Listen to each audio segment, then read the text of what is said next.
This is Joe Nichols, and let's be honest, there just aren't many people easier to listen to in country music. Living it up, living it right, living each day one day at a time.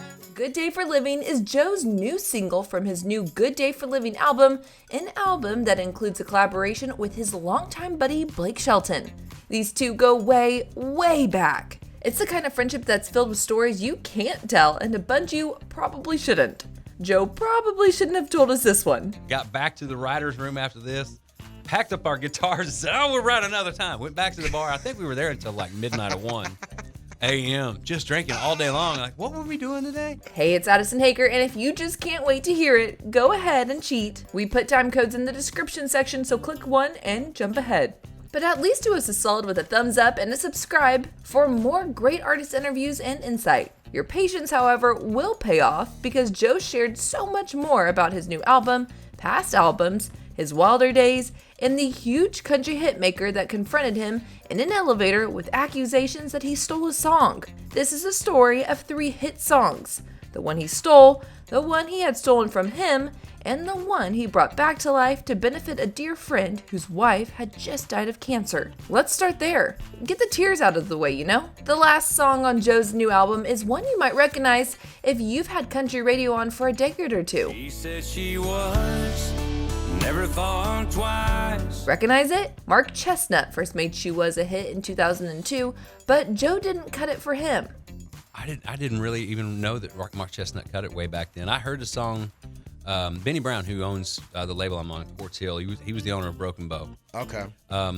He left the business to take care of his ill wife, Carolyn. Such a sweet, sweet lady, and they have got such a great love story for 60 years, and she passed away. It's such a sad deal, and it's heartbroken him tremendously. But this song kind of resurfaced on his desk, and he played it for me, and I mean, I could see the emotion because it's like it's losing somebody, that's very, very close to you, and he loved that song and said, let me please do this for you on this record. Let me do this. Doesn't care if anybody ever hears it. Let's just put this on a record as me doing this for you. And he said, I would love that. And so we put it on the record. I had no idea Mark Chestnut cut it. I thought it was just a Chet Biggers song. Benny Brown took a chance on Joe back in 2013 and helped breathe life into his career after he shuffled through 3 record labels. His 2 most recent #1 hits, Yeah and Sunny in 75, Take me somewhere, sunny and 75. were the proof, so the 2 men teamed up again for the new album on Quartz Hill Records. As an album, Good Day for Living maintains Joe Nichols' traditional spirit with songs targeted at radio. One figures if he'd release I Got Friends That Do with Blake Shelton, he'd have a huge hit. But I've got friends that do. Hey, Blake, you got any friends like that? Yeah. I got a lot of Blake stories, and he's probably got a lot about me. He's got funnier stories about me than I do about him. He's been a funny guy, man. The whole time I've known him, he's never changed. He's been that guy. It's not an act. That's who he is. He's like that when he's at his house. I'm just kicking around in shorts and T-shirt. That's that guy. He's always been a quick-witty guy. Blake and Joe both had a record deal on Giant Records in the late 90s. They were both young with long hair, didn't have a clue what to do when they were paired to write together, so they did the thing that young songwriters do. We wrote for about 30 minutes, probably some of the dumbest ideas you can imagine, even for then. And then said, hey man, there's this little place called, was it Sammy's or something like that? It used to be on Music Row, the little lunch place. You go in for a quick little sandwich, and they had a little bar there. Let's go get a sandwich real fast. Maybe that'll get us into gear. And then we ordered a beer, and then we ordered about 6 beers. And then we got to get a little tipsy, and we're like, I got the perfect idea. Got back to the writer's room after this, packed up our guitars and said, we'll write another time. Went back to the bar. I think we were there until like midnight of 1 a.m. Just drinking all day long. Like, what were we doing today? Well, I know we had to do something. I can't remember.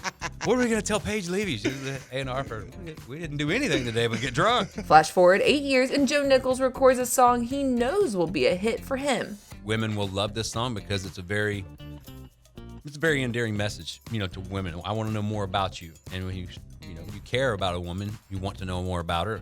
That's pretty great to her, I think. Joe's label didn't agree. They released 2 other songs as singles, and eventually he moved on to songs from a new album, but his buddy Blake had heard that song and swept in quick. Here's the song. Who are you when I'm not looking? Blake would score a #1 hit with Who Are You When I'm Not Looking in 2011. It's since gone double platinum. Blake found out we weren't going to put that out as a single. It went in the studio fairly fast. And I think he told the session leader, play exactly what you hear on this CD. Just play it, CD.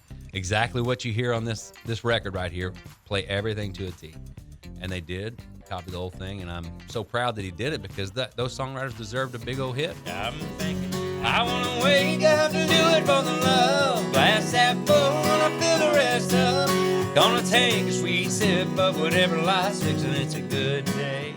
Here's one more story worth telling from this conversation with Joe Nichols. By the way, the entire interview with minor edits appears on the Taste of Country Nights On Demand podcast. Find links to that on Apple Podcasts and Spotify. It's there that Joe shares the story of this song, Good Day for Living, and where he makes a very compelling case for Keith Whitley as a country music Hall of Famer.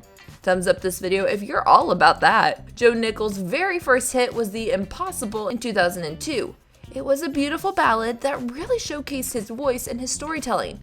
To this day, it's among his most requested songs, but it shouldn't have gotten to him. Another hitmaker had claimed it and cut a version for it for an album before everything went wrong.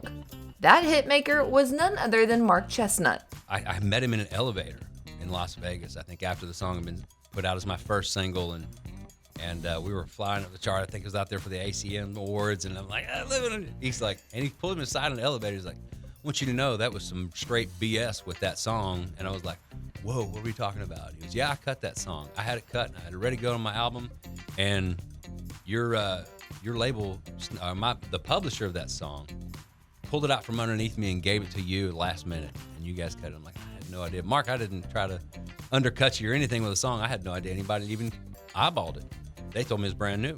And he said, I have it already produced. It was already done. We already spent money on it. That's Joe Nichols talking to Evan Paul from Taste of Country Nights. Like I said, the full interview is at the Taste of Country Nights On Demand podcast. Links and cheat codes in the description section. Joe's new album is called Good Day for Living, and it's out now. I'm Addison Hager for Taste of Country. Thanks for watching.